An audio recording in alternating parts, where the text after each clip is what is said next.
So back in grade 11, we were just supposed to make the electronic configuration of the first 20 elements of the periodic table. But now you should be able to make electronic configuration of all the elements of the periodic table.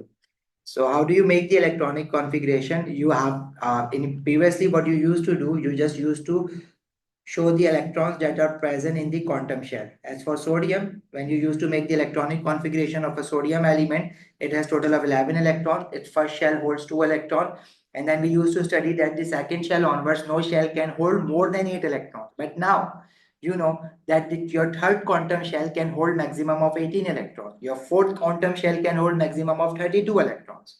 Similarly, when you used to make the electronic configuration, which was, by the way, your last element, calcium, that you used to make electronic configuration, because beyond calcium, the atomic number is 21. And you couldn't make the electronic configuration beyond calcium in your grade 11. But now you should know how to make the electronic configuration of all the elements of the periodic table. So now the rule is that the first shell or the first quantum shell has only S subshell. The second quantum shell has 2s and 2p subshell. The third quantum shell has 3s and 3p and 3d subshell as well. When I write 2s, it does not mean that we have 2s. It means this is the S subshell of the second quantum shell. When I write 2p, some students think that it means 2p's. If you are writing 2p's, it does not mean like we have 2p's. We have just 1p subshell. And this 1p subshell belongs to the second quantum shell of the atom. That's how you have to remember it. And for 3s, we have 3s means that this is the S subshell of third quantum shell. And when we write 3p, this means that this is the p subshell of the third quantum shell. And when we write d subshell, it means this is the d subshell of the third quantum shell. You will read it like this. This is the d subshell of the third quantum shell. It does not mean we have 3d separately, right? And when we write a fourth quantum shell has how many subshell? It has 4 subshells. 4s, the other subshell is 4p, the 4d, and 4f. Similarly, when we write fifth quantum shell also have 5 subshells, 5s, 5p, 5d, and 5f. Similarly, sixth quantum shell has only 3 subshells, 6s, 6p, 6d.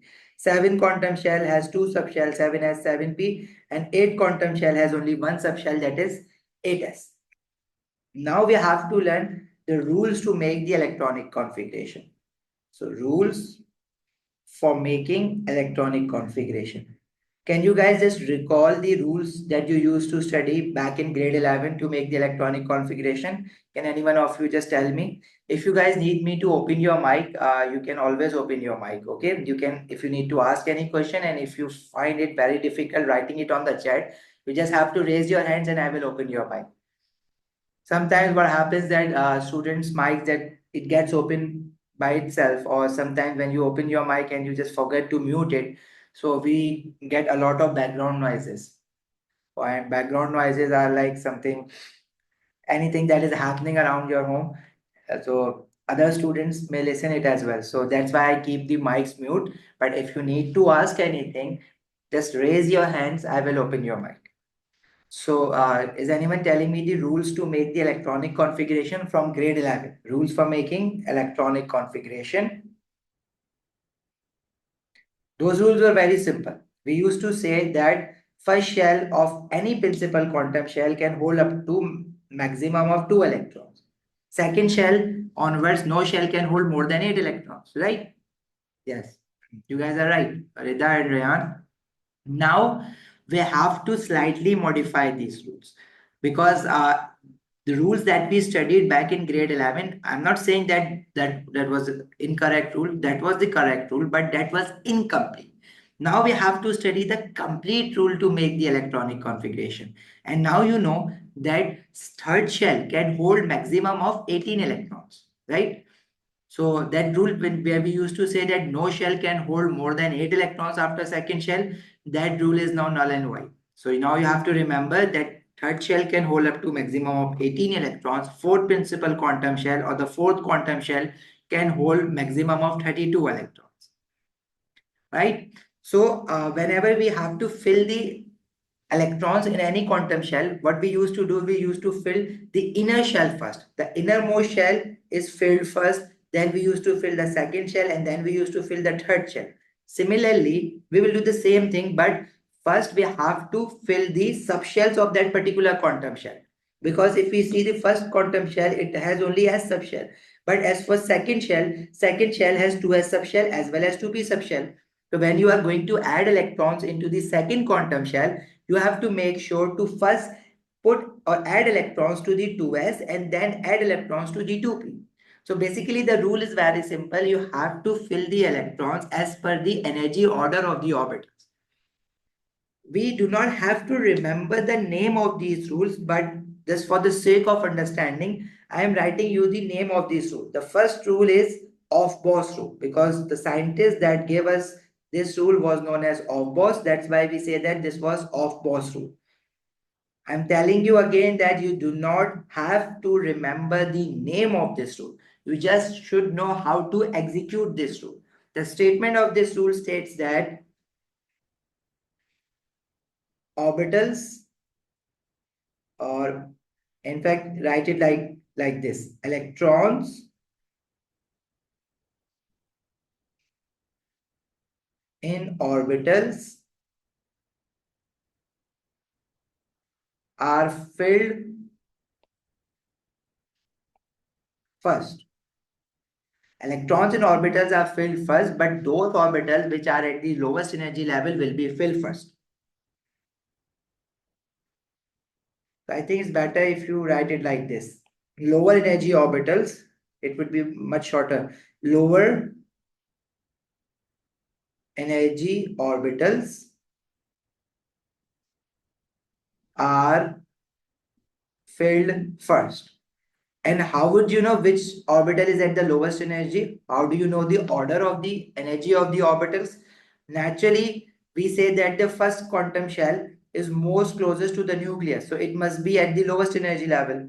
Similarly, the second quantum shell is at the higher energy level than the first quantum shell, and the third quantum shell should be at the higher energy level than the second quantum shell. So the first electron should be filled in the first quantum shell, then the electron should be filled in the second quantum shell, and then the electron should be filled in the third quantum shell. So it should go in the ascending order, right? But there is a slight catch. There is a slight, what would we say? There is a break of trend actually. So if I just write the energy level of the orbitals, so 1s, we know that first quantum shell has only S subshell. So 1s is actually at the lowest energy level. What I'm trying to do is I'm trying to show you the energy level of these orbitals. So as I move upward, it means the orbitals that I am writing at the top are at the highest energy. After 1s, there comes the second shell, and the second shell has two subshells, right? So its two subshells include 2s and 2p. So 2s of second quantum shell is slightly at a higher energy level than its 2p. Of course, second quantum shell is at a higher energy level than the first quantum shell, but the S subshell of the second quantum shell and the P subshell of the second quantum shell also have an energy difference between them. And the 2p subshell is slightly at a higher energy level than 2s subshell, that you need to remember. Similarly, if we see the third quantum shell has 3s subshell, which is at a high energy level than, of course, from the 2p subshell. And then we have 3p subshell. And then we have 3d subshell, right? So we expect that 3d subshell should be at a high energy level than 3p subshell, right? So Rida, if you are saying the energy level increases going down the number of orbital, it should go it should go the way that you are saying. But unfortunately, as for chemistry, there is a one very famous word that we use in chemistry. This is known as exception. You guys know what exception means? Anybody? What does exception mean? The word exception means anything that does not follow a general trend. So what we were expecting is that these energy level should go in the ascending order, that 1s, 2s, 2p, then 3s, 3p, 3d, then it should come 4s, 4p, and 4d. But unfortunately, this is not the case. After 3p, there should be 3d at a higher energy level than 3p. And then after 3d, there should be 4s, which should be at a high energy level than 3d. But unfortunately, this is not the case. 4s is basically at the lower energy level than 3d. And then we have 4p. And then we have 4d. And in fact, before 4d, we have 5s.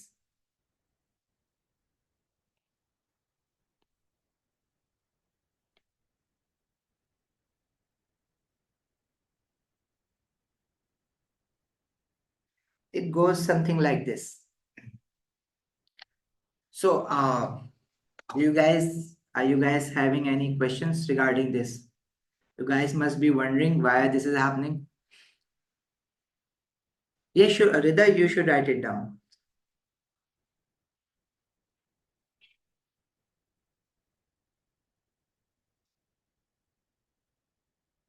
Do you need time to write it down?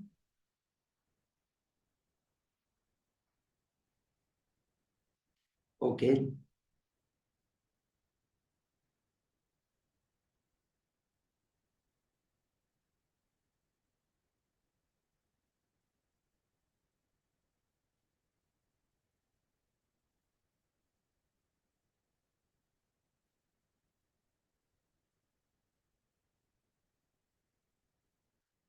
Then, okay. So, if we see the order of the energy orbitals in any atom, and this is true for all the atoms of all the elements. So, lowest energy orbital is always the 1s orbital. Then comes 2s. Then comes 2p. And then comes 3s and 3p. And then comes 4s. And after 4s, there is 3d. If you keep moving forwards, after 3d, we have 4p. And after 4p, we have 5s. Basically, you know what 𝐊𝐵𝐺 does? 𝐊𝐵𝐺 actually told us the way that he found the level of energy orbitals. He wrote energy orbital like this: 1s, 2s, 2p, 3s, 3p, 3d, then 4s, 4p, 4d, and 4f. And then we have 5s, 5p, 5d, and 5f, 6s, 6p, 6d, 7s, 7p, and 8s. Now, 𝐊𝐵𝐺 said that if you just draw a line like this arrow cuts 1s first. So 1s should be at the lowest energy level and it has to be filled first. 1s is the orbital which has to be filled first because it is at the lowest energy level. After 1s, if you just draw another line parallel to the first arrow, then if you just draw another arrow just exactly parallel to the first arrow, it will cut 2s. So then 2s is at the high energy level than 1s. If you keep on drawing these arrows parallel to each other, then the third arrow cuts 2p first and then it cuts 3s. So then we have 2p and then 3s. Now if we draw another arrow parallel to it, it cuts 3p and then it cuts 4s. So that's why after 3s we have 3p and 4s, not 3d. But if you draw another arrow parallel to this, it cuts 3d, 4p and 5s. 3d, 4p and 5s. If you keep moving on, you will just have the order of energy orbitals, right? But are we supposed to know the detail of this 𝐊𝐵𝐺 rule? No, beta. You are not supposed to remember this. How do I just write it down? I can just tell you that this detail you do not have to remember. What you have to remember exactly is you should know the filling order of the orbitals. When you have to fill the electrons into the atom of any element, you have to follow this order. So you have to learn this order actually. And this order will go beyond 8s. But how far you have to study this order? You just have to study up till 3d. But I would recommend that if you can learn till until 5s, that would be good. Otherwise, but if you just want to learn it up till 3D, that's acceptable. Because the questions we have and our specification just demands us that we should know the order up till 3D only. So you have to learn it by heart. 1s, 2s, 2p, 3s, 3p, 4s, 3d. Right? So now what you have to do is in any notebook, if you're writing this, make sure you put this order on the header of your every page. Like write this order in 2 to 3 pages of your notebook, so that when you are going to practice the electronic configuration, you have this order in the front. And as you start practicing the electronic configuration, you will automatically learn this order. You do not need to just sit separately for it and then start to cram this order. You will just learn it by yourself. Just start making the electronic configuration, keep the order in front, and then it will just keep coming to you. It will just get memorized by itself. You just have to practice it. So the order is, we have to fill 1s orbital first for every atom of any element. The order will stay same. Then you have to fill 2s, then you have to fill 2p, then 3s, then 3p, then 3d, then 4s, and then 3d. Right? So if we make the electronic configuration of a sodium element, its atomic number is 11. It means sodium atom has 11 electrons. Now, if you start filling these electrons into these energy orbitals, we will fill 1s subshell first. 1s can contain 2 electrons, right? So we will put 2 electron in s subshell, and we write number of electron in the power. So this suggests that this 1s has 2 electrons in it. Now for 2s, how many electrons a s subshell can hold? 2 electrons. So 2s will also hold 2 electrons. We have to add up of total of 11 electrons, right? So we will keep filling these orbitals unless the total number of electron becomes 11 for sodium. So after 2s comes the 2p. So 2p subshell. A p subshell can hold maximum of 6 electrons, right? So we will add 6 electrons into the 2p subshell. So far, how many electrons we have added? 2 electrons in 1s, 2 electrons in 2s, and 6 electrons in 2p. So far we have added total of 10 electrons. Now, as we move further, the 3s orbital will hold how many more electrons? 1 electron. Why? Because we just need to add 11 electrons. Up till 3s, we have added up till 11 electrons, so we won't write 3s2. I know S subshell can hold 2 electrons, but we are just left with 1 electron only for sodium. So this is the electronic configuration of sodium, and that's how you have to write the electronic configurations from now on. If you compare this electronic configuration from your grade 11, it is same, but we are showing more detailed version of the electronic configuration. Previously, we just used to say that second quantum shell of sodium holds 8 electrons, but now we are just showing that yes, second quantum shell holds 8 electrons, but out of those 8 electrons, 2 electrons are present in the S subshell, whereas 6 electrons are present in the P subshell of this quantum shell. Got it? If we just add it up, first quantum shell has only 1 S subshell, so now it still has 2 electrons. The second quantum shell has 2s and 2p, and the total number of electrons in this quantum shell, if we add up s electrons and p electrons, it is still 8.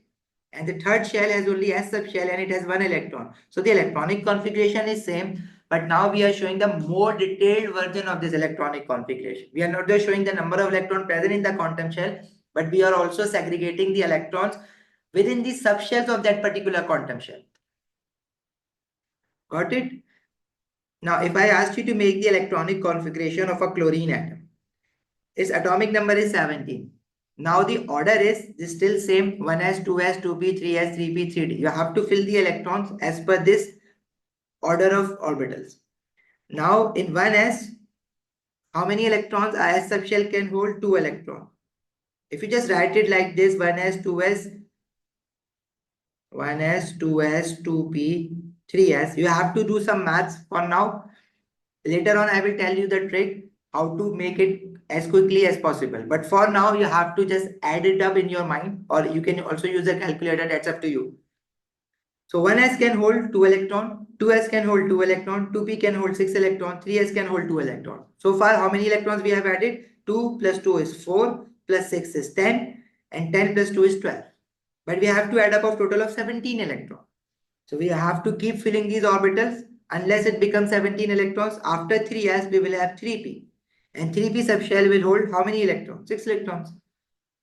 But we just have to add total of 17 electrons. So up till 3s, we have total of 12 electrons. How many more electrons we need to add in order to make it 17? Just 5 more electrons. So we will only put 5 electrons in this p subshell. Although 3p subshell can hold maximum of 6 electrons, but we are not left with 6 electrons. We are just left with 5 electrons. So we will add 5 electrons in this 3p. Yes, Rayan, Rida, and Sarah. You got it now? Should we start making the electronic configuration from the first element of the periodic table? How about if we start from hydrogen? Hydrogen has an atomic number of 1, right? And it has only 1 electron, so it will come in S subshell or 1s subshell, 1s1. What if I draw the orbital with it? If I draw the orbital and I show 1 electron in it, this means that this is the orbital diagram of electronic configuration. We're going to make 2 versions of it. First, we will make the normal electronic configuration, and then we will make this diagrams are known as orbital diagrams of electronic configuration.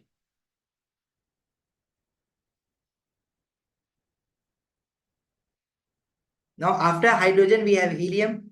What should be the electronic configuration of helium? This is 1s2. If you haven't learned this order yet, make sure you keep this order in front of you and just look at this order and try to start filling the electrons. Lithium has an atomic number of 3, right? So its electronic configuration should be 1s2, 2s1. So for helium, the orbital diagram should look something like this. It has 2 electrons and they should have the opposite spin.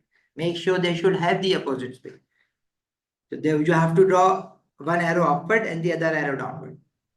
Now for lithium, we have 2 orbitals or 2 subshells. 1s should be at the lower energy level than 2s, right? So we have to draw 1s at the bottom of 2s. We will draw it like this. And its 1s has 2 electrons. So we will draw these 2 electrons with the opposite spin. But its 2s has only 1 electron. So we will draw 1 electron like this. Got it? So far, so good. About beryllium, the atomic number is 4. The electronic configuration should be 1s2, 2s2. I am going across the period. I am drawing electronic configuration with the increasing atomic number, right? So beryllium is 1s2, 2s2. And when you're going to make the orbital diagram, it should look something like this. We have 1s, which should be at the low energy level than 2s. That's why I'm drawing 2s above 1s, just to show that 2s is at a high energy level than 1s. So the electrons of 2s should also be at the high energy level than 1s. There are 2 electrons in 1s, so we will draw 2 electrons like this. And there are 2 electrons in 2s. So 2 electrons in 2s should have the opposite spin. So we have to draw 1 arrow upward and the other arrow downward. Got my point? Now, after beryllium, we have boron with the atomic number 5. Its electronic configuration is 1s2, 2s2, and 2p1. Now, it has how many orbitals? It has 3 subshells, 1s, and 2s should be at the high energy level than 1s. And should be of the same size. Roughly should be of the same size. You have to draw just a free diagram. You do not worry if any orbital is bigger than the other. But as for 2p orbitals, this is the 2p subshell. And 2p subshell has 3 orbitals. So you have to draw 3 orbitals like this. And do you know that if 2p subshell has 3 orbitals, how do we differentiate between these 3 orbitals? These 3 orbitals are given this special name. The first orbital is known as 2px. The second orbital is known as 2py and the third orbital is known as 2pz. Why they are known as 2px, 2py, 2pz? We will study it later in this class. But for now, you have to remember a p subshell has 3 orbitals, and each of these 3 orbitals are given the different names. One is 2px, 2py, and 2pz. And if I asked you how many number of electrons a p subshell can hold, you guys know it can hold 6 electrons in total. And all of these 3 orbitals of the p subshell are at the same energy level. That's why I have drawn these 3 orbitals in the same line. Let me write it down for you. 3 orbitals of p subshell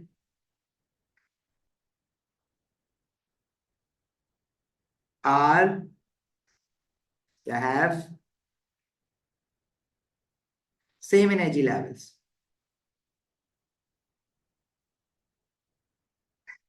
That's why I have drawn it in the straight line. Okay. So 1s has how many electrons? 2 electrons. 2s has 2 electrons, and there is only 1 electron in 2p. So in which orbital should I draw this electron?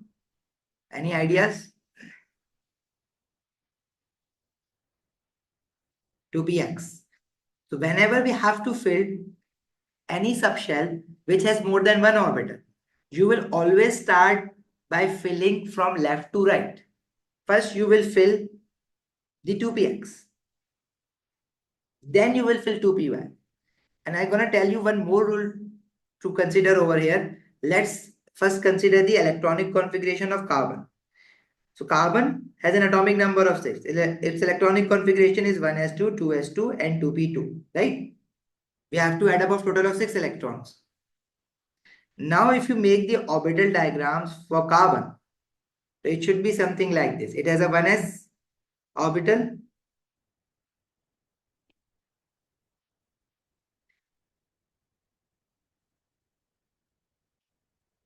Its 1s contains 2 electrons, right?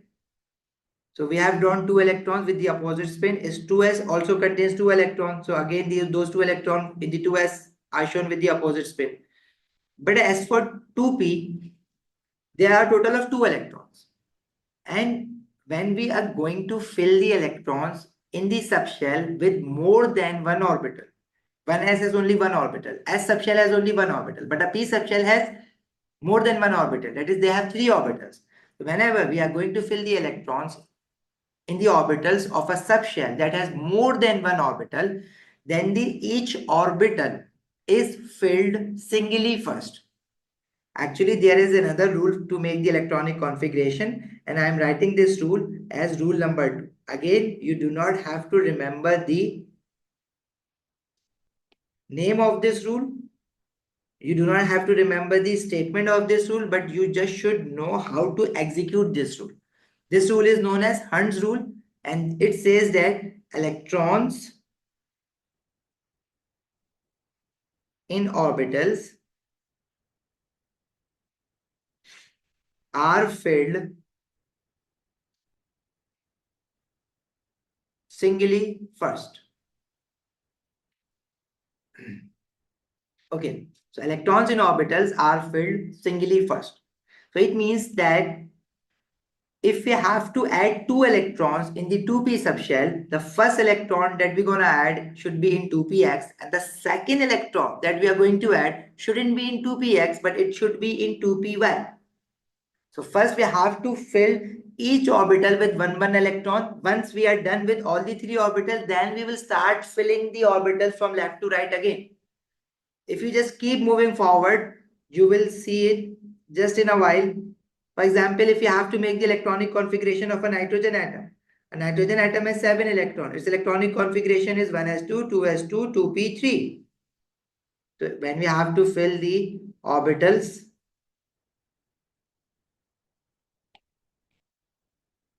it should be something like this. We have to fill 2 electrons in 1s2, 2 electrons in 2s2, and we have to fill 3 electrons in a 2p subshell. So these orbitals should be filled singly first. We cannot just draw it like this, like if we fill 2 electrons in 2px, then we fill 1 electron in 2py. This is wrong. We cannot draw it like this. The rule is that we have to fill each orbital singly first. We have to put just 1 electron in each orbital. So if we just add 3 electrons in the orbitals of the p subshell, First, we will add one electron to 2px, then 2py, and then we add the third electron to 2pz. Got it? Now, if you see the next element, that is oxygen, which has an atomic number of 8. Its electronic configuration is 1s2, 2s2, and 2p4. So electronic configuration of oxygen would look something like this. If we have to fill the electrons in the orbitals, first we have to put one electron into px, then into py, then into pz. Now we have to add up a total of 4 electrons in this p subshell. Once we are done filling up till 2pz, then we will have to restart filling from left to right again. Now we will put the 4th electron in 2px with the opposite spin as that of the first electron. Had you drawn the electronic configuration of nitrogen like this, then that would have been wrong. Getting my point, guys? Now, if I asked you to make the electronic configuration of fluorine, its atomic number is 9. Its electronic configuration is 1s2, 2s2, and 2p5.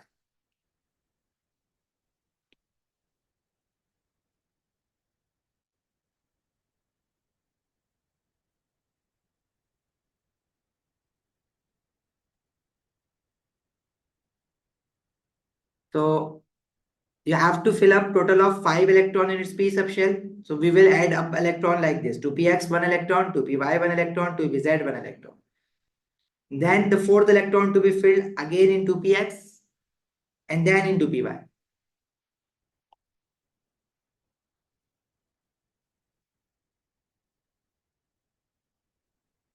Yes, guys.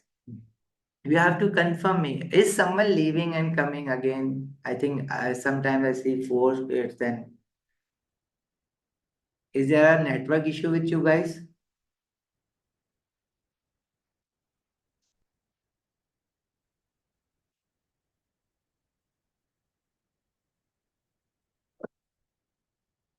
You got disconnected, Nida.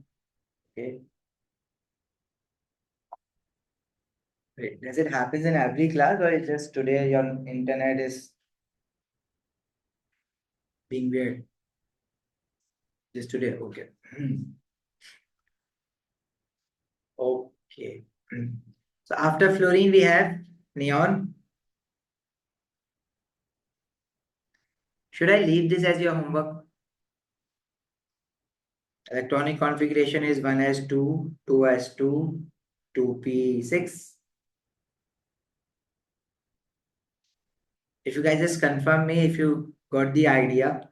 So should we just leave this as your homework? Because if we just keep on drawing all the electrons, all the elements, it would take a lot of time.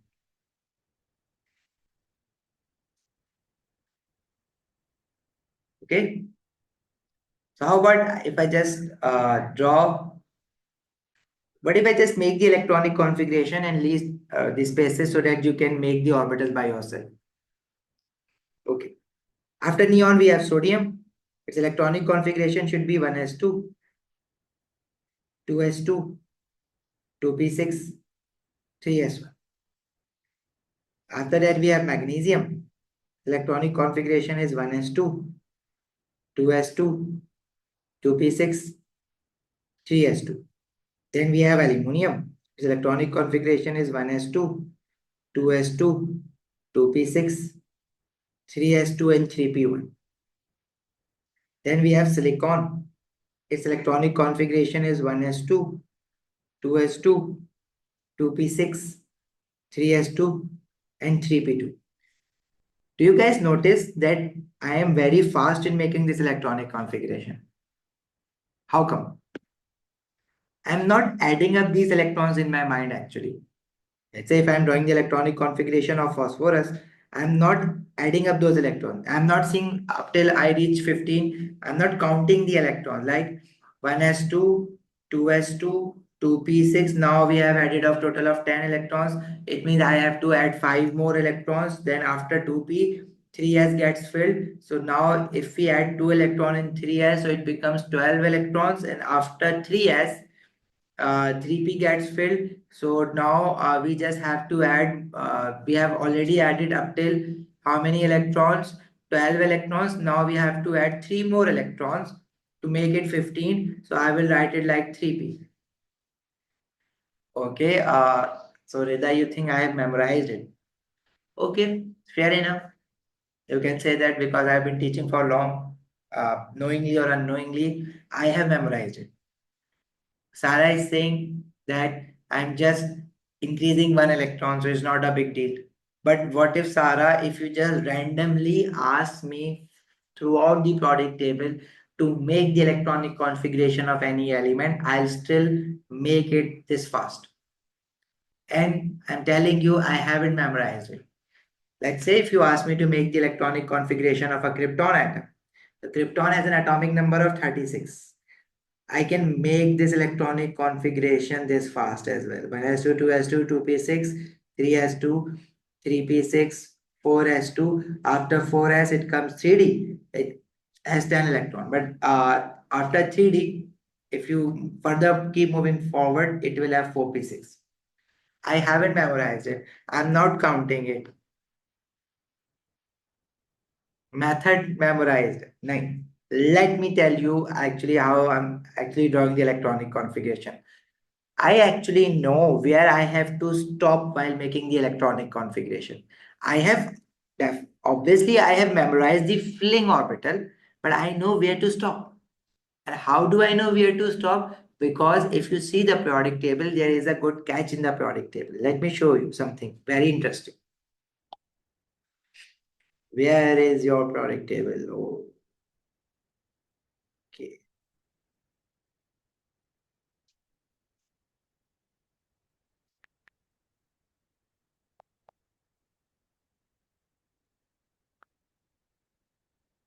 This file won't open. Okay, let us just use the periodic table from Cambridge. The periodic tables are same everywhere. But it's better if we use the periodic table from Edexcel. Just give me a minute. So in the periodic table, we have 18 groups and we have how many periods? This is your first period that contains element hydrogen and helium. Second, third, fourth, fifth, sixth, seventh period. The last one is 7th period. And we discussed yesterday, we won't be discussing anything about these elements, lethanoids and actinoids. So how do I know where does the electronic configuration of any elements end? Because all the elements that are present in group 1, their electronic configuration always ends at S1 subshell. All the elements that are present in group 2, their electronic configuration ends at S2 subshell. All the elements from group 3 or group 13. Now, see, back in grade 11, you used to call it group 3. But now we call it group 13. So that's why they have written both the groups. So group 13 element, the electronic configuration ends at P1 subshell. As for group 14, it ends at P2 subshell. For group 15, P3. For group 16, P4. For group 17, P5. And for group 18, it ends at P6 subshell. Now, as for the quantum shell, do you guys recall the definition of groups and periods? What are groups of the periodic table? Vertical columns of the periodic table are known as groups. Right? And what are periods? Periods are the horizontal rows of a periodic table. And do you guys know what period number represents? Period number represents the number of shells present in the atom. All the elements of first period have only one quantum shell. Very good. Second period element, they contain 2 quantum shells. Third period element, they contain 3 quantum shells. Now, when I was drawing the electronic configuration of krypton, actually, you know what I know already is krypton is from group 18. So its electronic configuration must end at P6. And the period number of krypton is, if you see its period number, it is present in the 4th row. So the quantum shell, the last quantum shell a krypton atom has should be the 4th shell. And the last subshell the krypton atom should be the P6 subshell. P subshell, and it must have 6 electrons because it is from group 18. So its electronic configuration must end at 4p6. So I just fill the electrons in a speed up till 4p6 because I know that for a krypton atom, I just have to fill the electrons up till 4p6. So I do not care how many electrons are there. I just keep filling the electrons. Let me give you the idea. For example, if you see rubidium, I know that the electronic configuration of the rubidium element must end at which it is in which period? It is in first, second, third, fourth, fifth period. This electronic configuration must always end at 5s1. Rita, I won't call it a trick, but this is something that if you are not able to realize it, I think later on, when a time comes, you will be able to realize it, because if you keep on practicing electronic configuration, and we are supposed to know one thing, that group 1 and group 2 elements, because both in these groups, all the elements, electronic configuration and that S subshell. You know what? We call group 1 and group 2 element as S block element. And the reason being because the electronic configuration ends at S subshell. So both group 1 and group 2 are known as S block elements. These are known as S block elements. I'll write it down in the later picture. But what I'm just trying to explain is, if you pick any element from the periodic table, like if you pick chlorine, so can you guys tell me where the electronic configuration of a chlorine atom should end? It should end at P5 subshell. And what should be its principal quantum or quantum shell? It is in which period? 1, 2, 3, third period. So the electronic configuration must end at 3p5. If you want to see how it ends at 3p5, you can make the electronic configuration. You guys have to remember the order. We know the order. The order is 1s2, 2s2, 2p6, 3s2, 3p6. If you just learn the order, yeah, it has come. And I would recommend you just learn the order up till 3p5, not 3p, but you should go beyond 3d. The order is 1s, 2s, 2p, 3s, 3p, 4s, 3d. Up till 3d, you have to remember it. But I would recommend that if you can learn the order up till 4p and 5s, that would be better. Why? Because it will give you the better picture and better understanding of the electronic configuration. But as per your syllabus requirement, you are just supposed to learn up till 3d. So for chlorine, so chlorine is from period 3 and group 17. So its electronic configuration must always end at 3p5. So before 3p, all the orbitals have to be filled at their maximum capacity. Chlorine's electronic configuration will end at 3p. That's what I know. And its 3p subshell must have 5 electrons. So all the orbitals before 3p has to be filled at their maximum capacity. That's it. That's why I'm so quick in making electronic configuration. I'm not counting the electrons. I haven't memorized it. I know where to stop. That's it. Let's say if you just pick up an element of your own choice. What should we pick? Let's say strontium. Strontium has an atomic number of 38. I just know that it is from group 2. Its electronic configuration must end at S2 subshell, and its quantum shell should be the 5th quantum shell because it is in period 5. Its electronic configuration must end at 5s2. So what you just need to do, you have to fill all the orbitals for strontium up until 5s. You just have to fill up till 5s2. That's it. For strontium, the electronic configuration must end at 5s2. This should be the electronic configuration of strontium. Right? So this should be 1s2, 2s2, 2p6, 3s2, 3p6, 4s2, 3d10, 4p6. Done. I'm not counting the electrons. I'm not adding up the electrons. Got it? So I'm not right now discussing about all the elements in between group 2 and group 3, that we used to call transition elements, but now we won't call all of these elements a transition element. They will be given another special name, because if you see group 3, which is now the group that contains cadmium element, their electronic configuration ends at D subshell. So for group 3, it ends at D1. For group 4, it ends at D 2, D3, D4, D5, D6, D7, D8, D9, and D10. Got it? So that's why these elements are known as D block elements. Group 1 and 2 elements are also known as S block elements. We call them S block elements because all the elements in group 1 and 2, their electronic configuration ends at S subshell. And all the elements from group 13 till group 18, you know what they are called as? They are called as P block elements. And of course, there is a helium atom in group 18 whose electronic configuration does not end at P subshell, it ends at S2 subshell, 1s2. But still, it is not in group 2. And you know the reason why. Because if we just keep the helium as per its electronic configuration, then we know that helium's properties does not matches up with the properties of group 2 elements. So that's why we keep helium in group 18 because its properties matches with the rest of the other elements of group 18. It is a noble guess.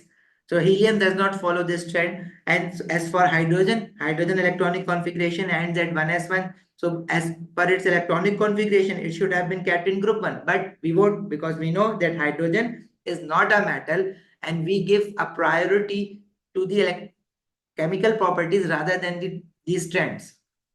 Rather than just to keep hydrogen in group 1 and just because it is following the trend, it is not it is not convenient for us because we are more interested in chemical properties whenever we are studying chemistry.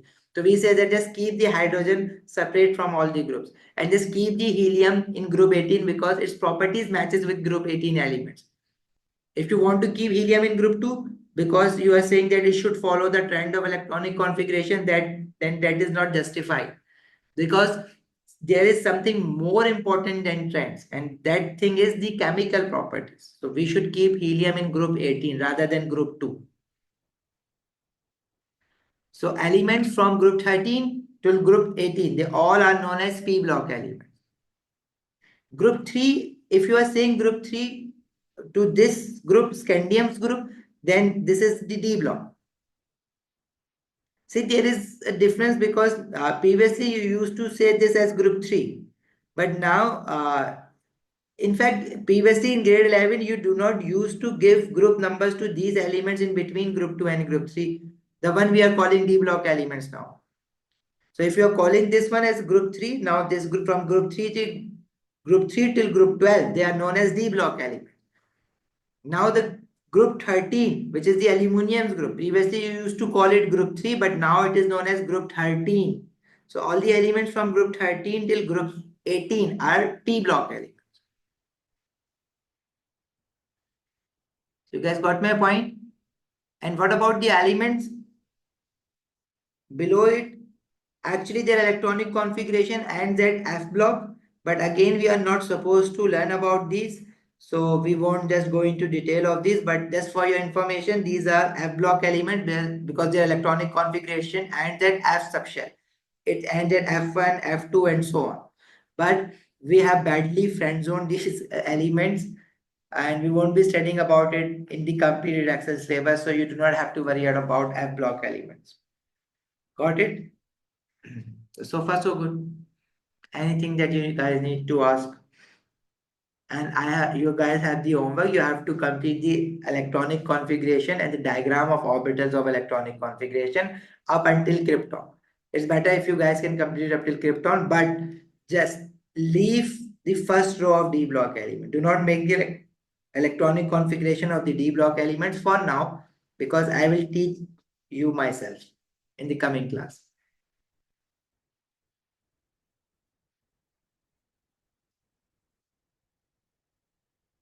Homework was this. That you have to continue doing these electronic configuration. If you guys haven't got the access to the portals yet, I'm just sending you this file to your groups.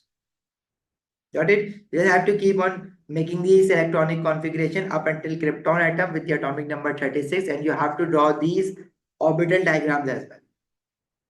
It is just one time practice. I won't be asking you to again and again to do this thing. This is just one time practice. Just draw it right now, and then again you will never have to draw it again. Okay, should we end the class here? Any questions? Nothing?